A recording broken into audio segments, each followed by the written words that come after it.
আজকে আমি দেখলাম 2-4টা স্কুল ভিজিটিং করলাম, খুব ভালো লাগলো আমাকে।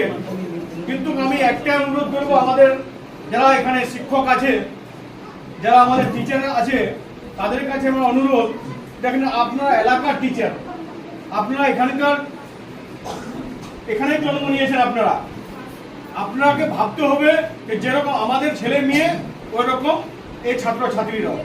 যদি আমরা এটা ভাবিনি তাহলে আমাদের ছাত্র ছাত্রী ভালো রেজাল্ট করবে আর ভালো শিক্ষার দিকে যাবে। সেজন্য আমরা ভিজিটিং করছি, আমরা কাউকে জিজ্ঞাসা করে ভিজিটিং করছি না কি আমরা এই স্কুলে যাবো ওই স্কুলে যাবো, তাহলে আমরা আগে থেকে প্ল্যান করে থাকবো, বসে থাকবে না আজকে ভিজিটিং আসবে, সেজন্য আমাদেরকে গুছায় রাখতে হবে। সেই জন্য আমরা কখন ভিজিটিং এ যাবে, আমাদের এসডিও যাবে, ডিএম যাবে, বিডিও সাহেব যাবে, এসআই সাহেব যাবে, আমাদের ব্লকের যে টিম আছে ওরা যাবে, কখন ঢুকবে কোনখানে বলা যায় না। সেই জন্য আপনাদের কাছে অনুরোধ, আমরা চাচ্ছি আমরা